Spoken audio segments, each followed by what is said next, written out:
Fossil fuel subsidies in America have been a political nightmare to kill. Joe Biden and every other Democrat in the 2020 Democratic primaries ran on ending all fossil fuel subsidies from the federal government. Amy Klobuchar, Pete Buttigieg, Bernie Sanders, Elizabeth Warren, Joe Biden, Michael Bloomberg, all of them were running on calling for the end of all fossil fuel subsidies. But here we are, Joe Biden's president at 2024, and all of the subsidies are still there.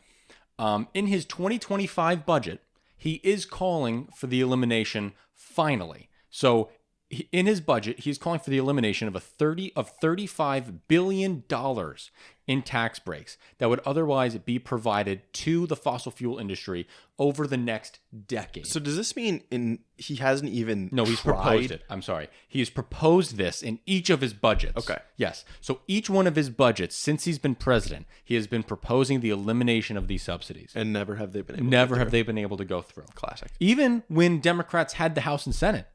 Keep that in mind. That's crazy. Right? So why? Because every single Republican opposes getting rid of these subsidies, and a handful of Democrats, notably Texas Democrat in the House, Henry Cuellar, and Joe Manchin in the Senate. But I want to put our frame of mind here. We are subsidizing the fossil fuel companies with $35 billion every single year at a time when our polar ice caps are melting, the Gulf Stream is getting totally messed up.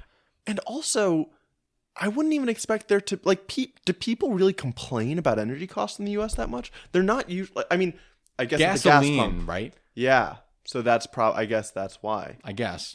But so we're pumping $35 billion into this industry that we all know needs to be eliminated over the next decade. Yes. I want to put $35 billion over a decade in perspective. The CHIPS Act was about $100 billion. Yeah. The CHIPS Act was the largest piece of U.S. industrial policy in 2 generations. And we're spending a third of that just on propping up the fossil fuel companies, which are making record profits now. It's an insanely wasteful.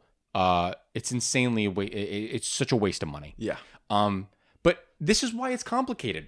The truth is, these tax breaks have been built into the American economy for over a century. The first one was called the intangible drilling costs, and it was created all the way back in 1913 under Woodrow Wilson. That's how far back we're going to show this, okay? It allows companies to write off 80% of the costs of drilling. This includes employees' wages, survey work, the first year of operation, all before even producing a single drop of oil. They can write off 80% of their costs. It's crazy. You think about a time when climate change wasn't a problem at all, and they were just like, oh, more oil. This was a great policy in 1913, right? Yeah. This was great industrial policy back in 1913. Totally. Now we're here 100 years later, and this is the reason our Earth is dying. Yeah. Right? So that's the intangible drilling cost subsidy. Now, there was another subsidy passed in 1926 called the depletion allowance subsidy. This allowed their oil companies to deduct taxable income by 27.5%. That's so much. And it's such a specific number, right? Yeah. It's such it makes them think like, oh wow, they really did their homework on that. They really came to that number in a very scientific way. Well, why is it 27.5? Optics. The answer is only optics. Senator Tom Connolly was a Texas Democrat who sponsored the tax break back in 1926, said it explicitly. He said we could have taken a 5 or 10% figure, but we grabbed 27.5% because we were not only hogs, but the odd figure made it appear as though it was scientifically arrived at. I imagine this guy like sitting in an oil baron's mansion yes. and like toasting his whiskey glass with them, being like, we're such hogs. Yeah. Oh my God. Oh, when he was a fat motherfucker. Oh my God. Okay. So that's Tom Connolly for you. This subsidy was eliminated for large producers in 1975, which was good development. Okay. But smaller companies are still allowed to deduct up to 15% of their revenue from their taxable income, which is still totally unacceptable. This is still costing the government a ton of money. Billions. Billions. How many billions? The oil and gas industry is expected to reap $1.7 billion in 2025 from the intangible drilling tax break alone, and $9.7 billion over the next 10 years. Yeah. $9.7 billion over 10 years. That is so much money. We always talk about needing to balance the budget. And then Republicans, how are we going to cut costs? Oh, let's cut food stamps. How about we just tax oil companies the rates that they should be taxed at? Yeah. Imagine, like, let's put all of this money towards more food stamps. Yes. Like, fuck it. Fuck it, right? Yeah. We're talking about $9.7 billion that's currently going to intangible drilling costs that is being spent on not even producing oil yet. Yeah, that's crazy. That's crazy. The White House expects the oil companies to realize $880 million in benefits from the depletion allowance tax break in 2025 alone, and $15.6 billion by 2034. Wow. That's how much money we are giving to these oil companies. This is corporate welfare is what this is. This is socialism for the rich and hard capitalism for everyone else. That's what this is. Thanks, most Bernie. of this money isn't even going into building new infrastructure, which in terms of climate change is actually a good thing.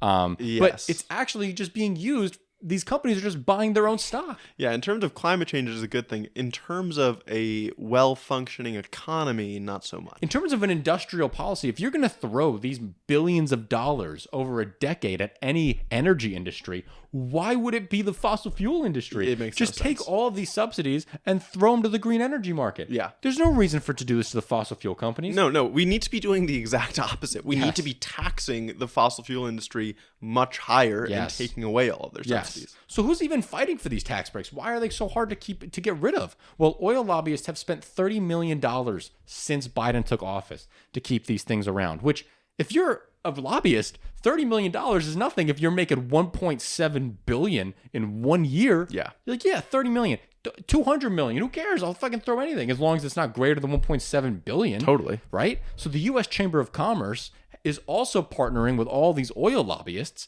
and they have spent $100 million annually lobbying for a wide range of issues, but they have explicitly cited the energy tax breaks as its imperative forefront attack against the Biden administration.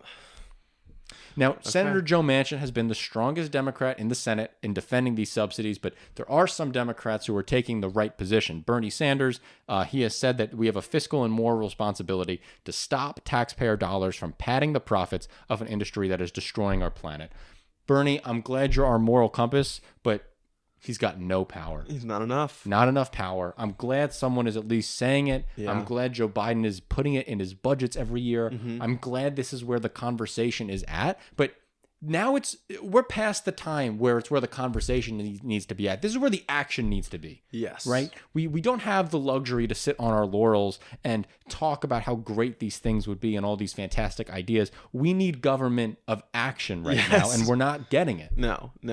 Our government at this point we're so far from being built to act. No. It doesn't even exist for that. It feels like, and I do think that maybe we have a little bit of a shifting tide, almost like the pendulum has swung so far towards incompetence with the current House Republicans God, I hope that so. I think more political will is building to swing it back towards actually doing things. Yeah. But however fast they act will not be fast enough. It will not be fast enough. No.